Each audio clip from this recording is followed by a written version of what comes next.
I had a heart attack and fell down the stairs. I was rushed to the hospital.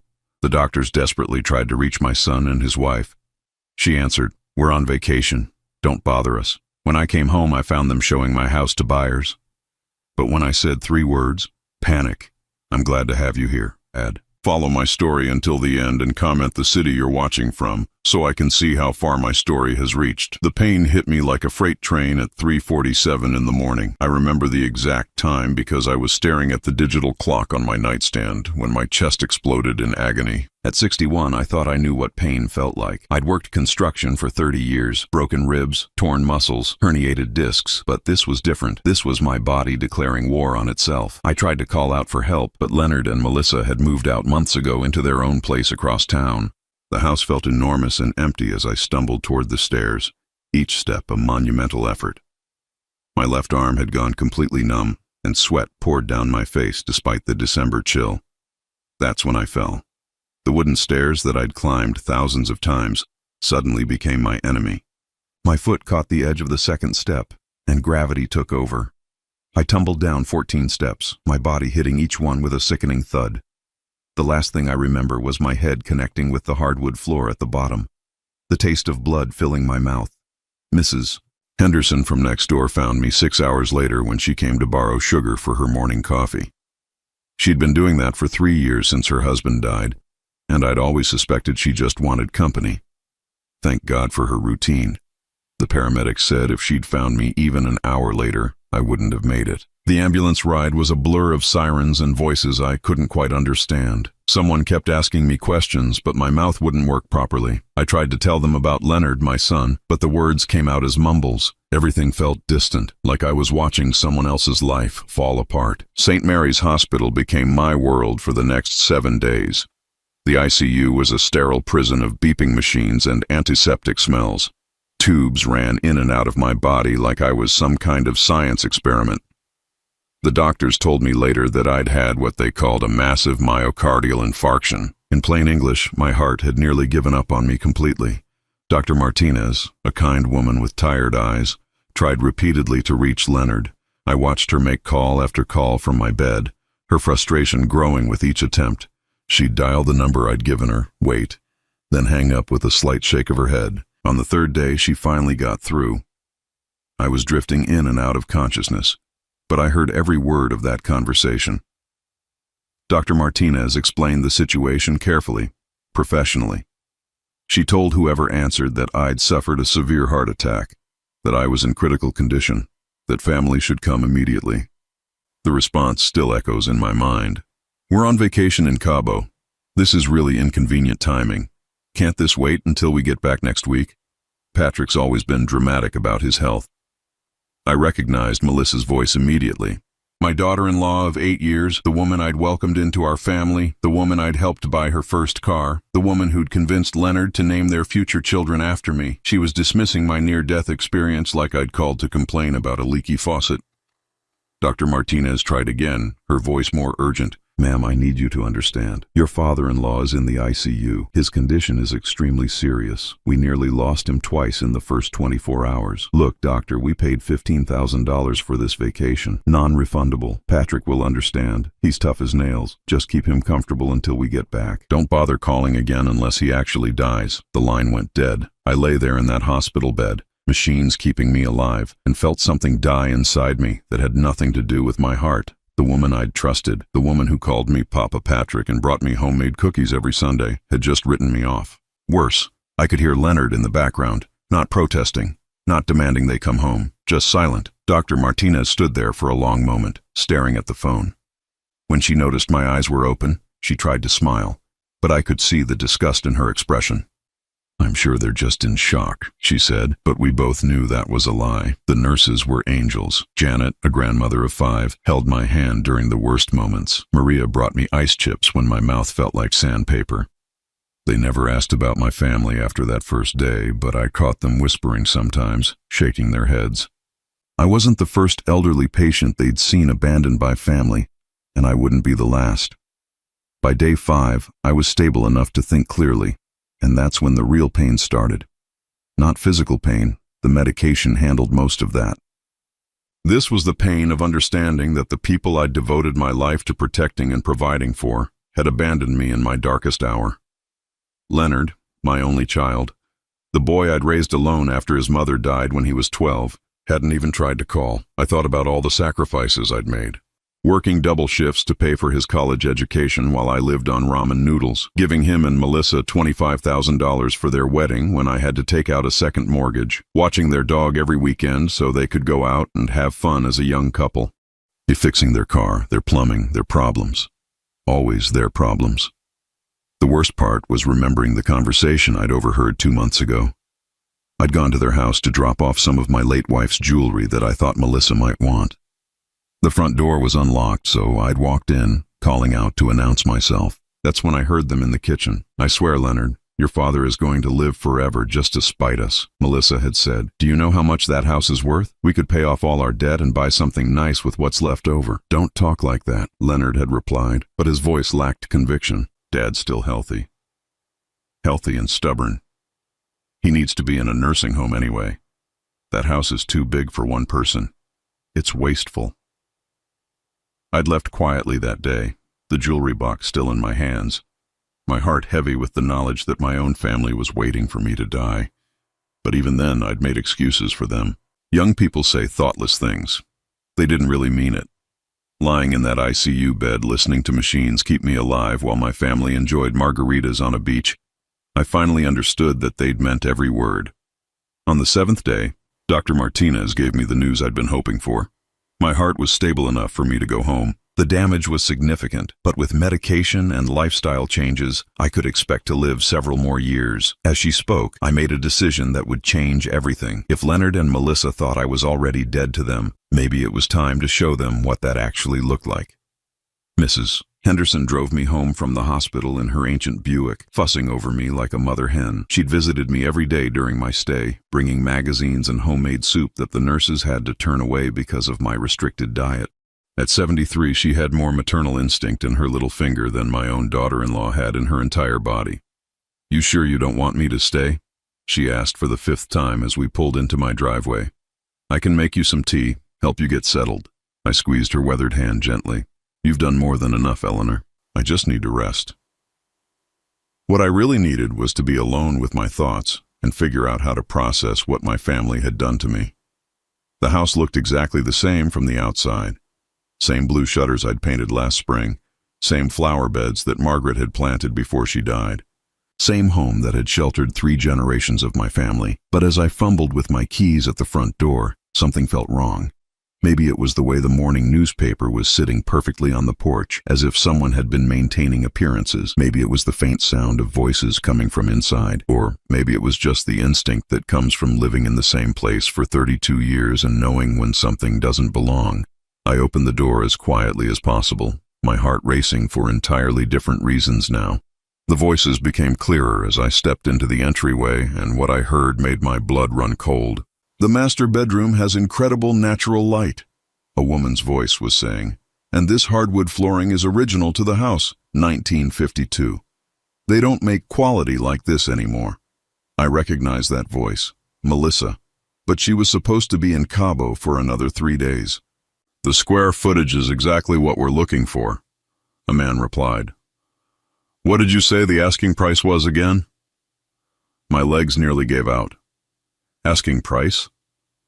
I pressed myself against the wall, heart hammering, and crept toward the living room where the voices were coming from.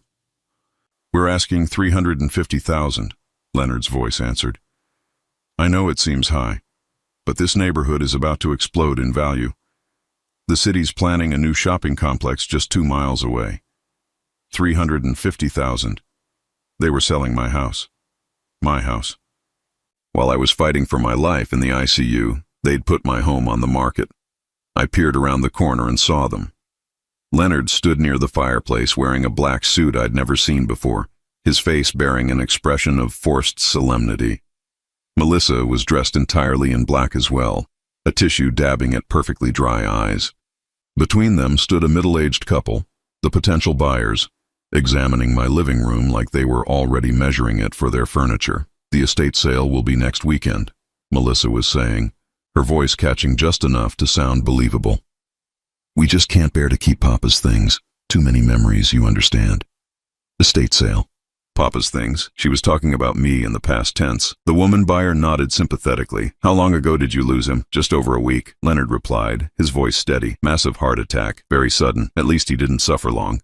I had to grip the doorframe to keep from falling over. They weren't just selling my house. They were telling people I was dead. These strangers were touring my home, planning their lives in my space, while my son and daughter-in-law played the grieving survivors. Was he sick for long? The mail buyer asked. Melissa dabbed at her eyes again. Papa Patrick was such a strong man, worked in construction his whole life, but his heart? The doctor said it was just his time. He went peacefully in his sleep, not alone on the floor after falling down the stairs, not hooked up to machines while they sipped cocktails on a beach, peacefully in his sleep. Like some fairy tale ending. We're so sorry for your loss, the woman said. Losing a parent is never easy. He was more than a father-in-law to me, Melissa replied, and I could hear the practiced grief in her tone. He was like my own dad. We lived here with him for the past 2 years, taking care of him. When Leonard inherited the house, we just knew we couldn't stay. Too many ghosts. 2 years. They'd never lived here with me. They'd visited for dinner occasionally, usually when they needed money or wanted me to fix something. But Melissa was spinning a story of devoted caregivers, sacrificing their youth to tend to an aging patriarch. The house has been well maintained, Leonard added. I made sure Dad had the roof redone just last year, and the furnace is only 3 years old. You won't have any major expenses for quite a while. I had paid for that roof. $12,000 I'd saved for years to keep the house in good condition. And the furnace, another $4,000 I'd scraped together after the old one died during a bitter January cold snap. Leonard had helped with neither expense, despite my hints that his inheritance would benefit from maintaining the property. The buyers walked through my living room, admiring the built-in bookshelves I'd constructed myself, running their hands along the mantelpiece where photographs of 3 generations of my family sat. Photos that included Leonard as a baby, as a graduate, as a groom. Photos that told the story of a life lived and a family loved. When would you need us to close? The man asked. As soon as possible, Melissa replied quickly. We've already purchased our new home, and frankly, staying here is just too painful. Every room holds memories. Our new home. They'd already bought another house with money they didn't have, banking on my death and their lies to make it all work. The audacity was breathtaking. We can have the paperwork ready by Monday, the woman said. Would that work for you? That would be perfect, Leonard nodded. We really appreciate you folks understanding our situation. It's been such a difficult time. I watched my son, the boy I'd taught to ride a bike and helped with homework and walked down the aisle at his wedding, shake hands with strangers who were buying his father's home with his father's money while his father was supposedly dead. The betrayal was so complete, so calculated, that I almost admired its thoroughness. As the buyers headed toward the front door, discussing financing and inspection dates, I slipped back toward the entryway. I needed to get out before they saw me, needed time to process what I'd witnessed. But as I reached for the door handle, I heard Melissa's voice one more time. Oh, and just so you know, we've already cleaned out most of Papa's personal items, donated his clothes to charity, sold his tools to a neighbor. We kept a few family photos for Leonard, but everything else had to go. It was just too hard to look at his things every day. My tools. The craftsman said I'd built my career with. The wrenches and saws that had put food on our table and Leonard through college. Gone. Given away like they were worthless junk instead of the instruments that had built our life. I made it outside just as they opened the front door to see the buyers off. I crouched behind Mrs. Henderson's hedge, watching as my son and daughter-in-law played their parts perfectly, accepting condolences and promising to keep in touch about the closing. After the buyers drove away, Leonard and Melissa stood in my driveway for a moment, dropping their bereaved act like a costume they no longer needed. That went well, Melissa said, checking her phone. They'll pay asking price, no negotiation. We should clear almost $300,000 after the realtor's fee. Are you sure about this? Leonard asked, and for a moment I thought I heard doubt in his voice. I mean, what if someone finds out he's not actually dead? Melissa laughed, the sound sharp and cold. Who's going to tell them? The hospital thinks we're out of town. We haven't talked to his friends in months. By the time anyone figures it out, we'll have the money and be long gone. But what if he comes home? From where? Melissa's voice turned hard. He doesn't have anywhere else to go. His sister lives 3 states away and they barely talk. He'll come crawling back, and when he does, we'll deal with it then. Worst case, we tell him we were trying to help with his medical bills. Leonard nodded slowly, but I could see the uncertainty in his posture. I just keep thinking about what happens when people find out we lied. We'll cross that bridge when we come to it, Melissa replied, already walking toward their car. Besides, at his age, with his health problems, how long is he really going to last anyway? We're just speeding up the inevitable. I watched them drive away in the car I'd helped them buy, leaving me crouched behind a neighbor's hedge, officially dead according to their version of reality. The afternoon sun felt cold against my face as I stood up slowly, my legs shaking, not from my recent hospitalization, but from the magnitude of what I'd discovered. They hadn't just abandoned me in my moment of need. They'd killed me off entirely, erased me from my own life, and were profiting from my fictional death. The house where I'd planned to live out my remaining years was sold. My possessions were scattered to the wind. My very existence had been edited out of their story, but they'd made one crucial mistake. I wasn't dead, and I had no intention of staying that way. I spent 2 hours sitting in Mrs. Henderson's kitchen, drinking coffee that tasted like sawdust and trying to make sense of what I'd witnessed. She kept shooting me worried glances over her reading glasses, clearly sensing that something was wrong but too polite to pry. Every few minutes she'd offer me another cookie or suggest I lie down, but food was the last thing on my mind. My house was sold. My belongings were gone. According to my son and daughter-in-law, I was dead and buried. The magnitude of their betrayal sat in my chest like a stone, heavy and cold. But underneath the hurt, something else was growing, something that felt like steel forming in my spine. "Eleanor," I finally said, setting down my untouched coffee, "I need to ask you a favor." She folded her newspaper and gave me her full attention. "Anything, Patrick. You know that. Can I borrow your car for a few hours? There's something I need to take care of." Her weathered face creased with concern. "Honey, you just got out of the hospital. Should you be driving? I can take you wherever you need to go." I shook my head gently. "This is something I need to do alone, but I promise you, I'll be careful." She studied my face for a long moment, then reached into her purse and handed me her keys. "Just promise me you'll call if you need anything. And Patrick?" She touched my arm lightly. "Whatever's going on, you don't have to face it alone." If only she knew how alone I'd been all along.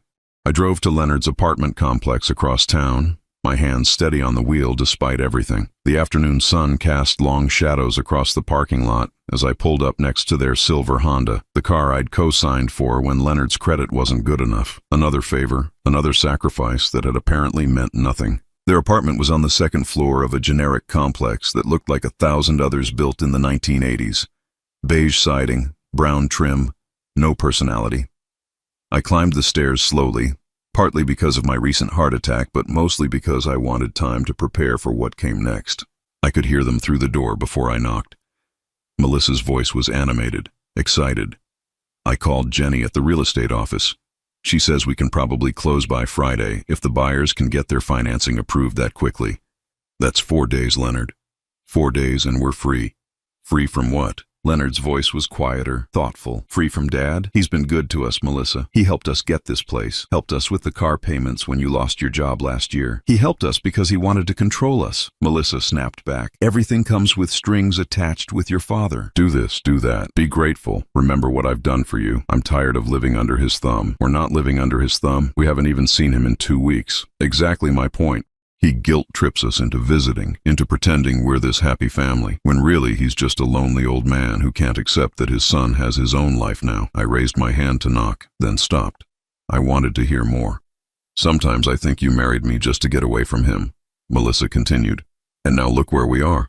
28 years old and still dependent on Daddy's handouts. This house sale is our chance to finally be independent. By lying and telling people he's dead, it's a white lie. A temporary solution. Once we get the money and pay off our debts, we can figure out the rest later.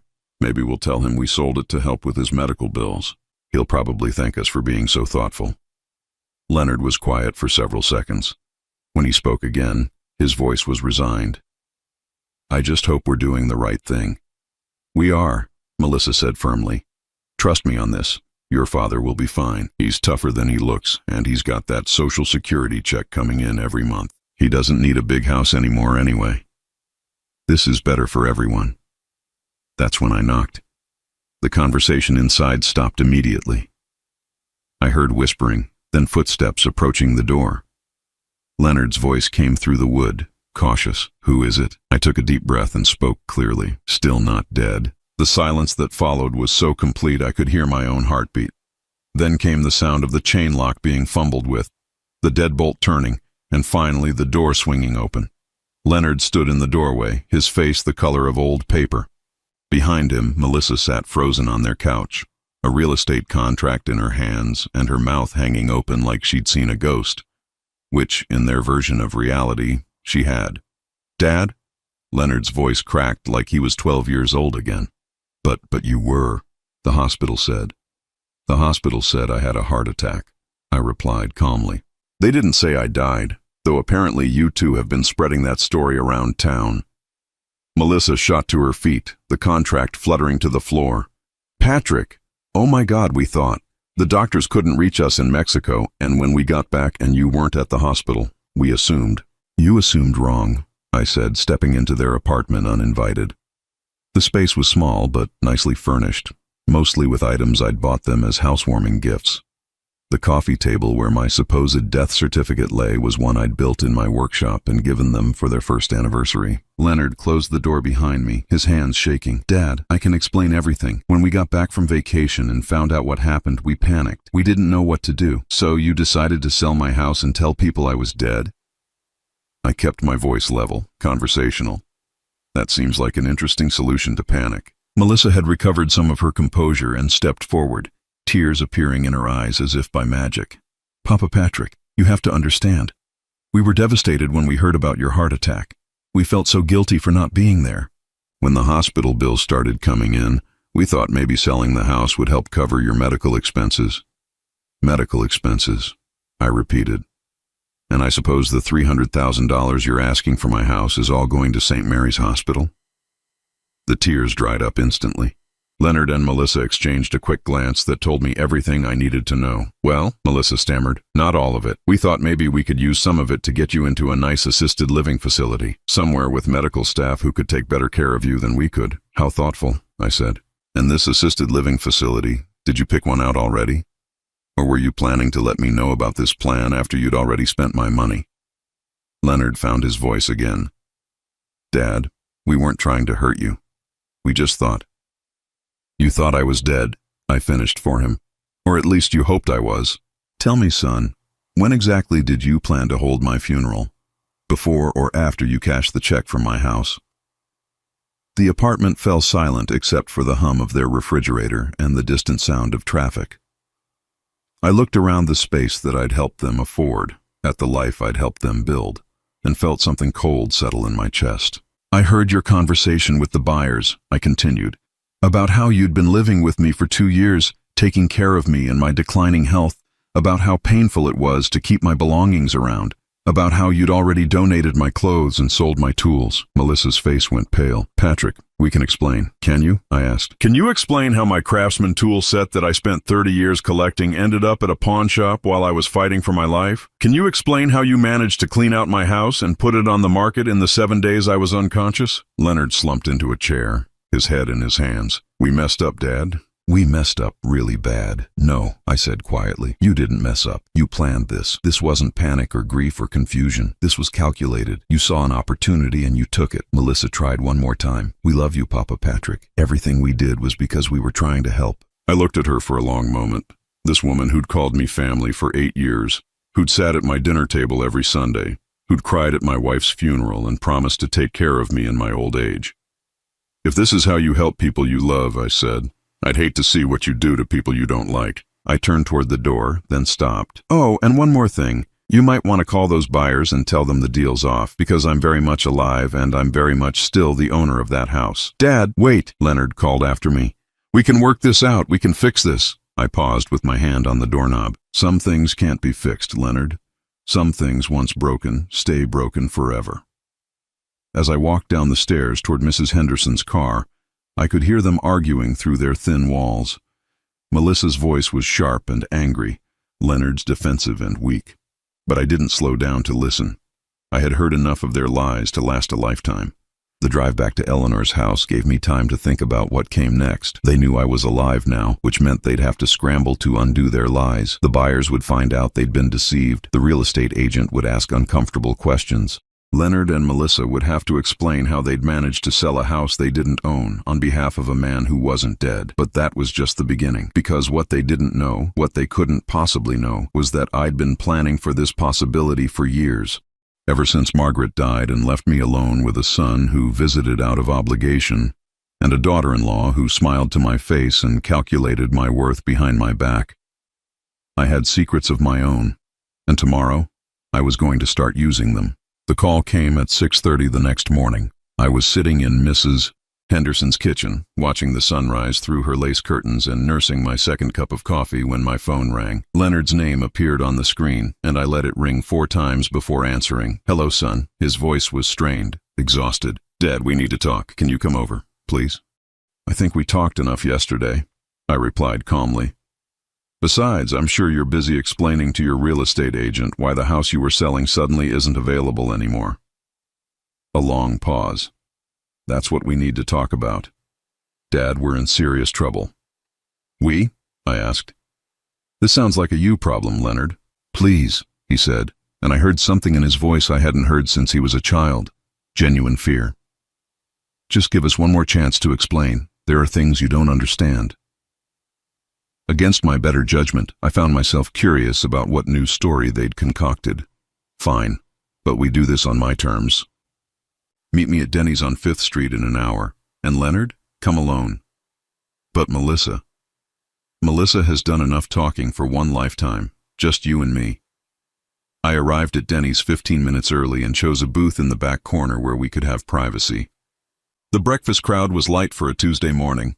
Just a few construction workers and elderly couples sharing coffee and newspapers. Normal people living normal lives, not orchestrating elaborate deceptions involving fake deaths and stolen houses. Leonard walked in looking like he hadn't slept in days. His hair was uncombed, his clothes wrinkled, and there were dark circles under his eyes that made him look older than his 34 years. He spotted me immediately and made his way over, sliding into the booth across from me with the heavy movements of a man carrying too much weight. "You look terrible," I observed. He managed a weak smile. "Thanks, Dad. You always know just what to say." The waitress came over and took our orders. Leonard asked for coffee and nothing else. I ordered eggs and bacon, partly because I was hungry, and partly because I wanted him to know that his crisis wasn't affecting my appetite. After she left, we sat in silence for several moments. Leonard stared at his hands, working up the courage to speak. Finally, he looked up and met my eyes. "We're broke, Dad. Completely broke." I raised an eyebrow. "Broke how? You both have jobs." "Had jobs," he corrected. "Melissa got laid off 6 months ago when the marketing firm downsized. I lost mine 3 weeks ago when the construction company I was working for went under. We've been living on credit cards and prayers ever since." This was news to me.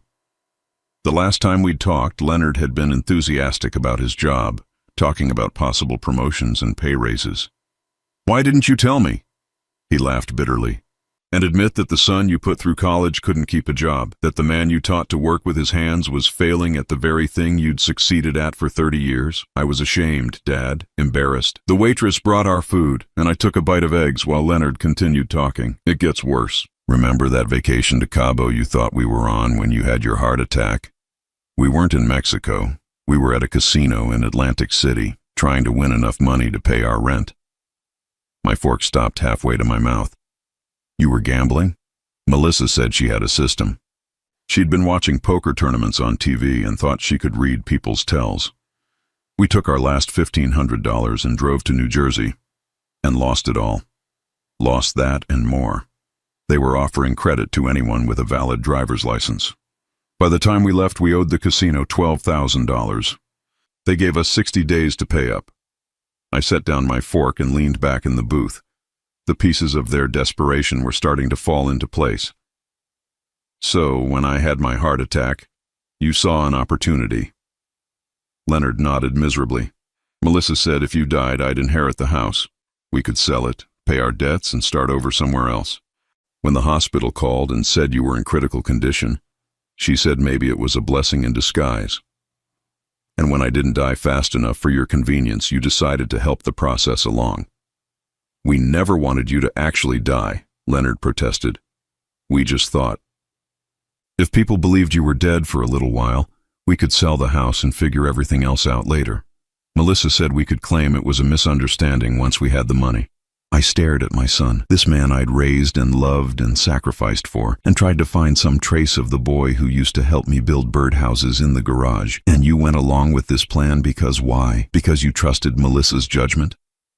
His face reddened. Because I was desperate, Dad. Because I didn't know what else to do. Because I was scared. Scared of what? Asking your father for help? Working an honest job? Living within your means? Scared of disappointing you more than I already had. The raw honesty in his voice caught me off guard. For a moment, I saw past the lies and schemes to the little boy who used to cry when he brought home bad grades, who worried constantly about letting me down after his mother died. So you decided that faking my death and stealing my house would disappoint me less than admitting you needed help? Leonard buried his face in his hands. It sounds insane when you put it like that. It sounds insane because it is insane, Leonard. Normal people don't solve their problems by declaring their parents dead. He looked up at me with red-rimmed eyes. What are we going to do, Dad? The casino wants their money by next Friday. If we don't pay, they said they'd send collectors. Melissa's scared to leave the apartment. I took another bite of eggs, chewing slowly while I considered his question. What are you going to do? That's the real question here. What is Leonard Holloway, grown man, an independent adult, going to do about the mess he's created? I don't know, he whispered. I honestly don't know. Well, here's what you're not going to do, I said, leaning forward. You're not going to sell my house. You're not going to tell any more lies about my death. And you're not going to expect me to bail you out of a problem you created with your own greed and stupidity. Leonard's face went pale. But Dad, if I don't pay the casino, then you'll face the consequences of your choices, just like a real adult. I reached into my jacket pocket and pulled out a manila envelope I'd brought with me. Leonard watched nervously as I opened it and spread several documents across the table between us. Do you know what these are? I asked. He squinted at the papers, trying to read them upside down. Legal documents? Very good. These are copies of papers I filed with my attorney 18 months ago. Right around the time I noticed Melissa asking a lot of questions about the value of my house and when I planned to update my will. Leonard's breathing grew shallow. What kind of papers? I picked up the top document and turned it so he could read it properly. This is a quitclaim deed. It transfers ownership of my house from me to someone else, effective immediately upon my death or incapacitation. To me? He asked hopefully. I smiled, but there was no warmth in it. No, son, not to you. Leonard grabbed the paper and read it frantically, his eyes moving across the legal text until he found what he was looking for. When he did, his face went completely white. Sarah, he whispered. You left the house to Aunt Sarah? Every square inch of it, I confirmed. The house, the land, the garage, even the storage shed in the backyard. It all belongs to your aunt now. But she lives in Oregon. She hasn't been here in 5 years. She'll be here Thursday, I said casually. I called her yesterday and explained the situation. She's flying in to take possession of her property and decide what to do with it. Leonard stared at the document like it was written in a foreign language. You can't do this. I'm your son. I'm your only child. You were my only child, I corrected. But children don't try to sell their parents' homes while their parents are fighting for their lives in the hospital. Children don't spread lies about their parents being dead. Children don't steal their parents' belongings and pawn them for gambling money. We didn't pawn your tools for gambling money, Leonard protested weakly. No? Then where did the extra money come from for your casino trip? Because according to what you just told me, you were already broke before you left town. Leonard slumped in his seat, caught in another lie. Melissa said it was just a loan, that we'd buy them back after we won at the casino. I picked up another document from the stack.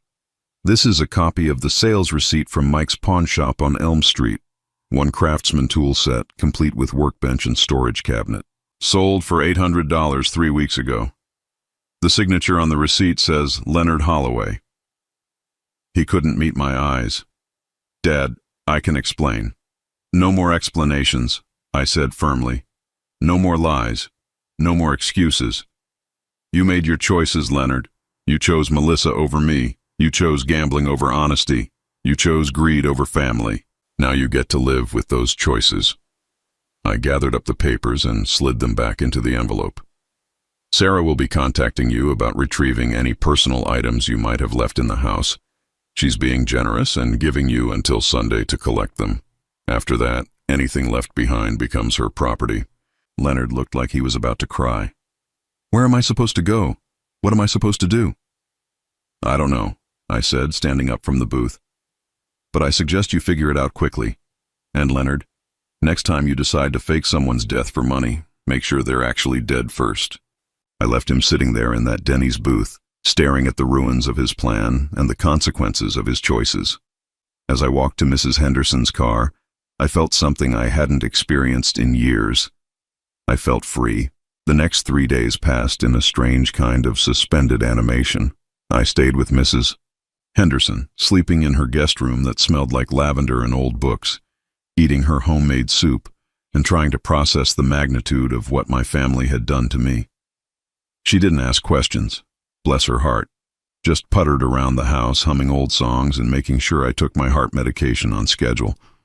But my mind wouldn't rest. Every time I closed my eyes, I saw Leonard's face in that Denny's booth, the moment he realized that his inheritance had vanished like smoke. Part of me, the part that had rocked him to sleep when he had nightmares and taught him to tie his shoes, felt guilty for the devastation I'd caused. But a larger part, the part that had been slowly breaking under years of manipulation and neglect, felt vindicated. Sarah called Wednesday evening while I was helping Eleanor with her crossword puzzle.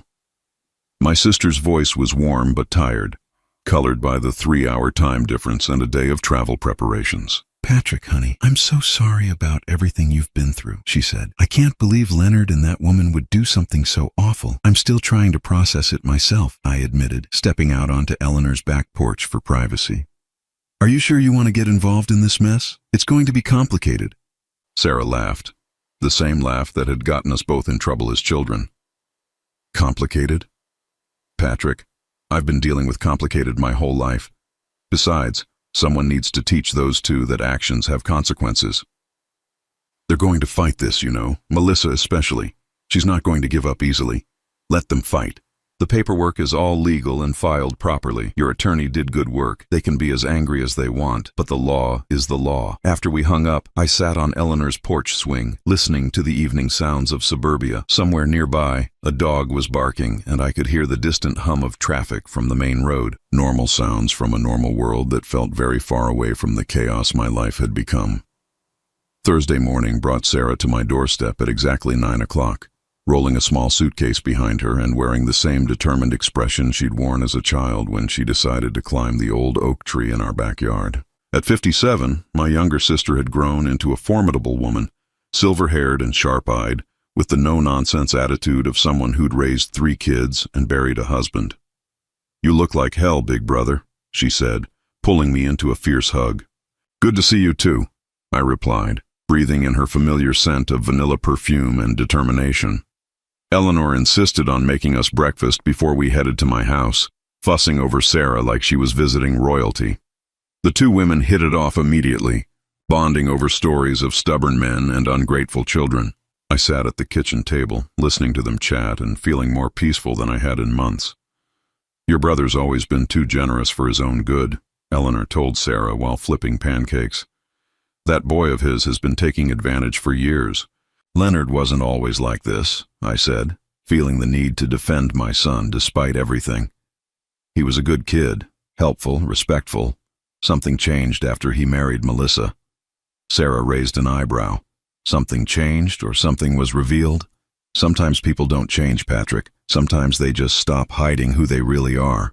The 3 of us drove to my house in Eleanor's Buick, Sarah in the passenger seat, and me in the back like a child being chauffeured to school. As we pulled into the driveway, I felt a strange mix of homecoming and violation. This was my house, the place where I'd lived for 32 years, but it felt foreign now, tainted by Leonard and Melissa's lies. It's lovely, Sarah said, studying the blue shutters and flower beds. Margaret always did have good taste. She planted those roses the year before she died, I said, pointing to a climbing rose bush by the front door. said she wanted something beautiful to welcome people home. Well, today they're welcoming the rightful owner, Sarah replied, squaring her shoulders. Let's go inside and see what kind of mess we're dealing with. I used my key to open the front door, and we stepped into the house together. The first thing I noticed was the smell. Gone was the familiar scent of coffee and wood polish, replaced by something chemical and sharp. Air freshener, I realized. They'd been trying to mask the scent of home with something artificial. The living room looked smaller somehow, emptier despite most of the furniture still being in place. Then I realized why. All the personal touches were gone. The family photos that had lined the mantelpiece, the small decorations Margaret had collected over the years, the throw pillows she'd sewn by hand. Everything that made the house feel like home had been removed. They really did clean house, Sarah observed, running her finger along the empty mantelpiece. How thorough of them. We moved through the rooms systematically, documenting what was missing and what remained. My bedroom had been stripped of everything personal. Margaret's jewelry box was gone from the dresser, along with the framed wedding photo that had sat beside it for 23 years.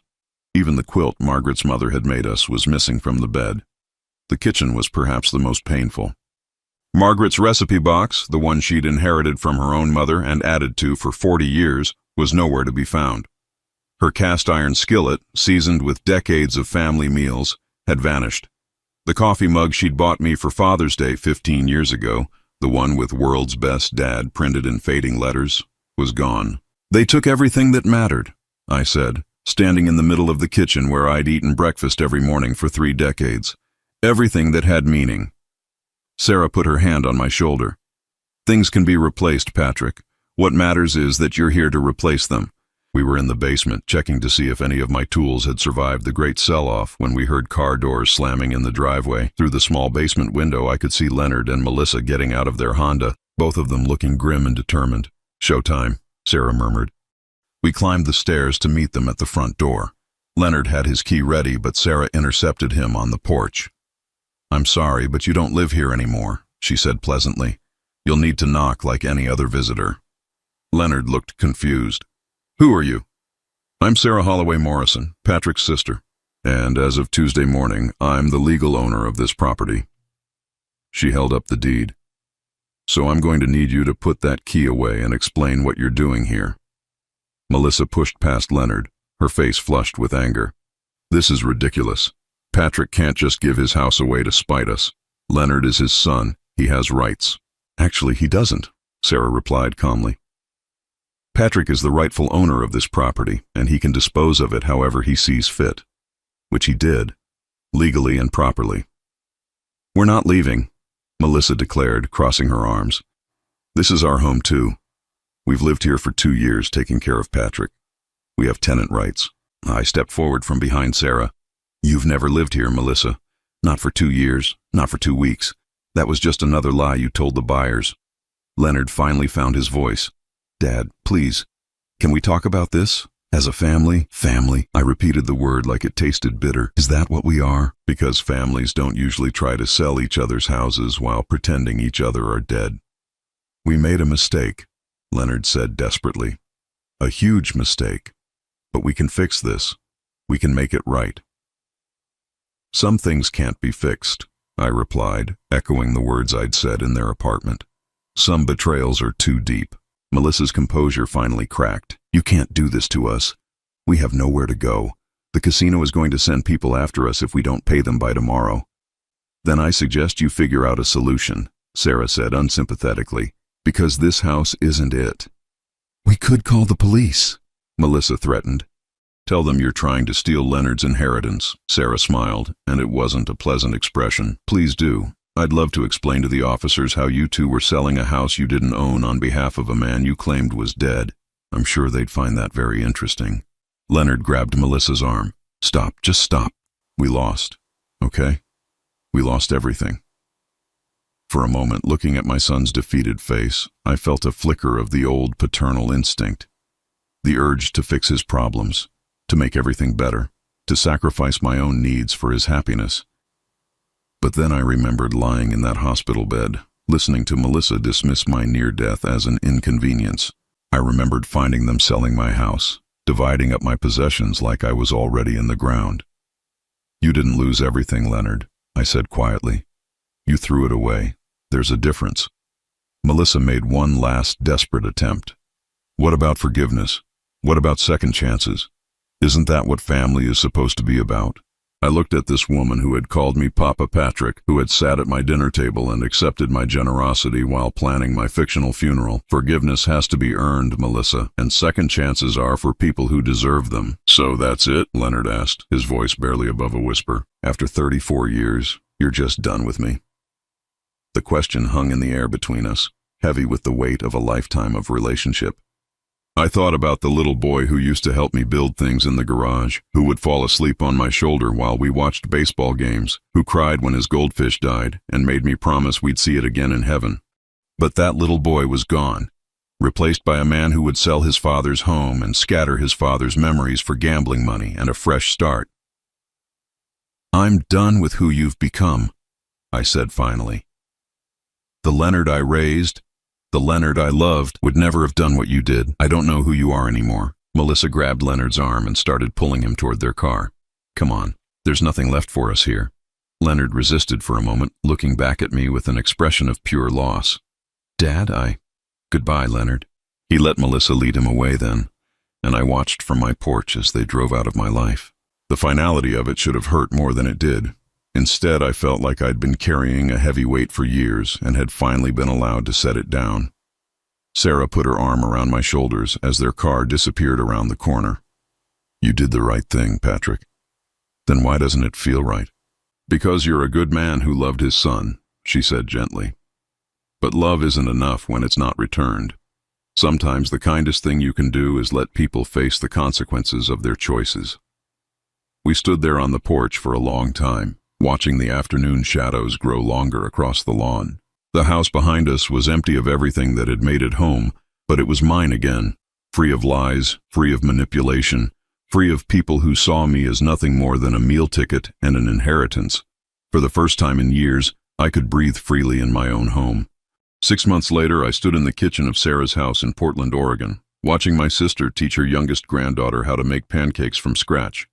The morning sun streamed through windows that overlooked a garden bursting with vegetables and flowers, and the air smelled like coffee and possibility instead of regret and disappointment. Grandpa Patrick, you're burning the bacon, 8-year-old Emma informed me with the serious tone that only children can master. I looked down at the skillet and laughed, quickly flipping the strips before they turned to charcoal. Good catch, sweetheart. Your Grandma Sarah would never forgive me if I ruined breakfast. She forgives you for everything, Emma replied matter-of-factly. She says you're still learning how to be happy, out of the mouths of babes. Sarah caught my eye from across the kitchen and smiled, flour dusting her apron and contentment radiating from every line of her face. This was what family was supposed to feel like. Warm, accepting, built on genuine affection rather than obligation and guilt. The decision to sell my house and move to Oregon hadn't been easy, but it had been right.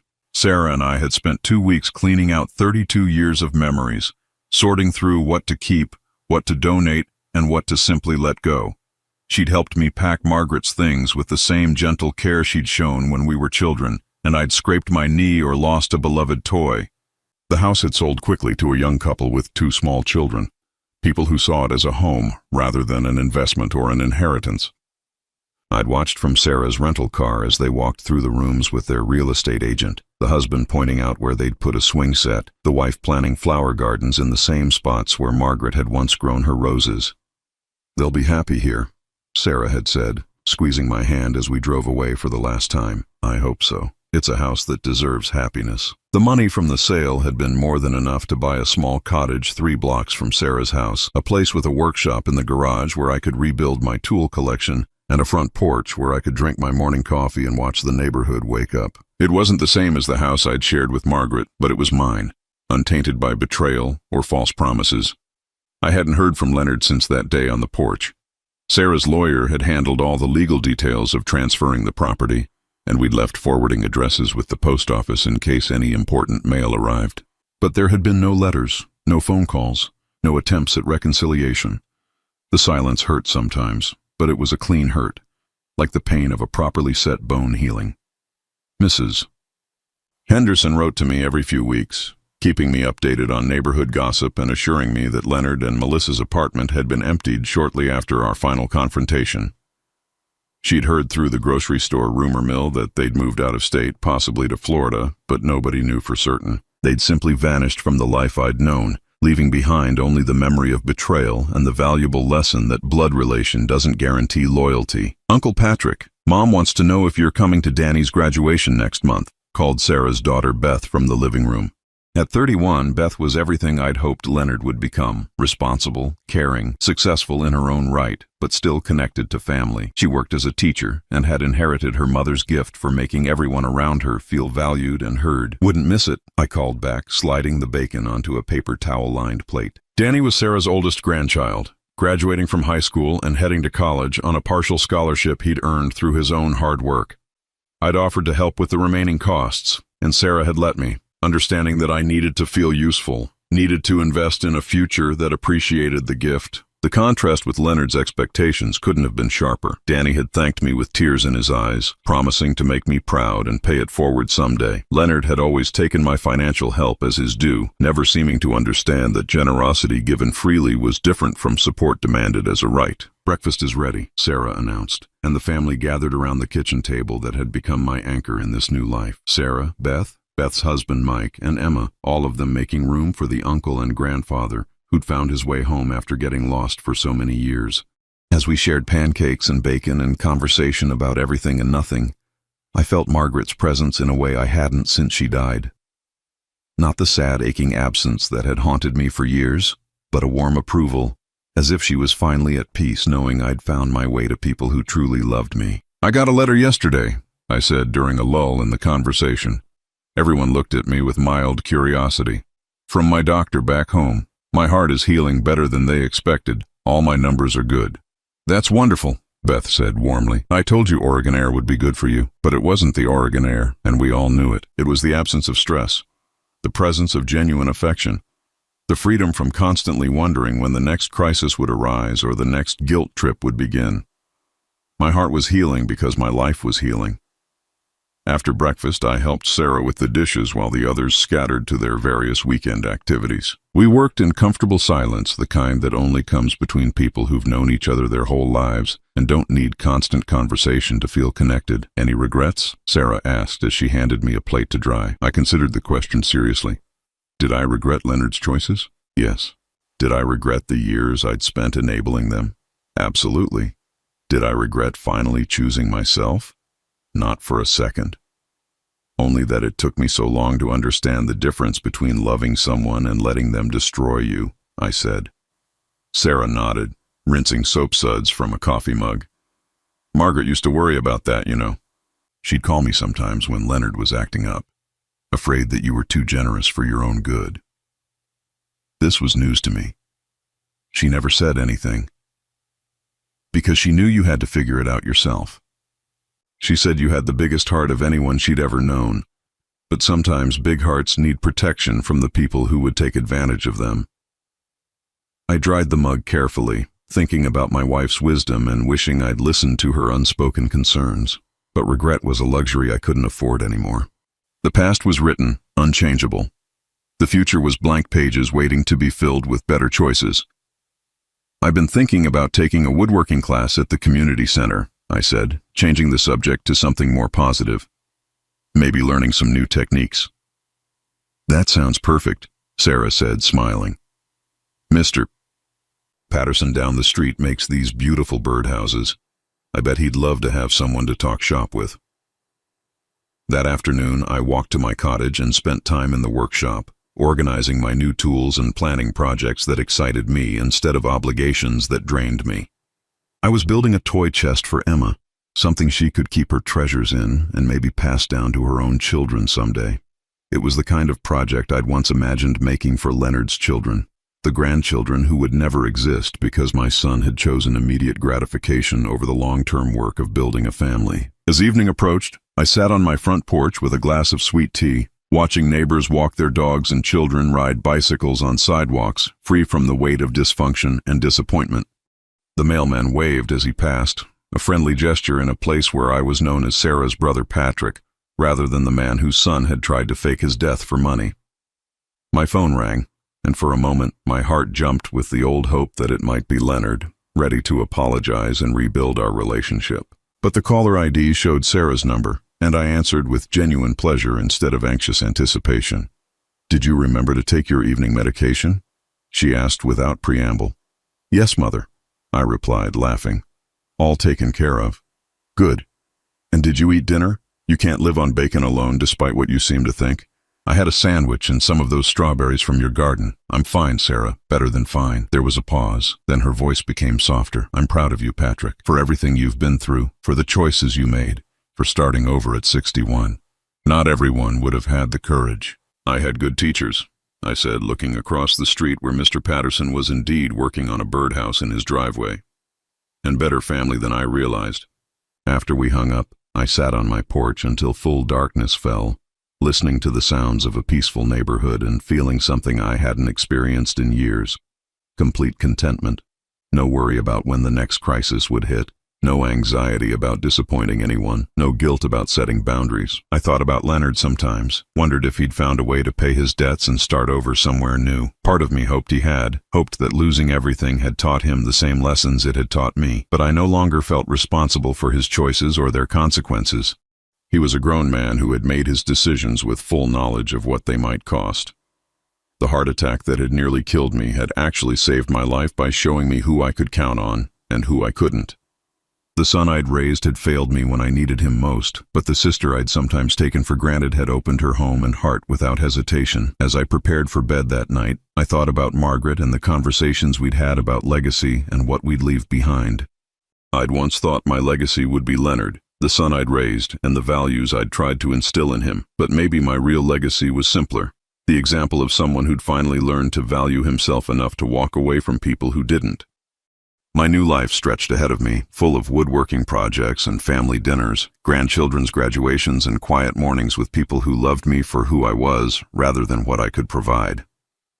At 61, with a damaged heart but a healed spirit, I was finally free to discover who Patrick Holloway could be when he wasn't trying to earn love that should have been freely given. And for the first time in years, I couldn't wait to find out.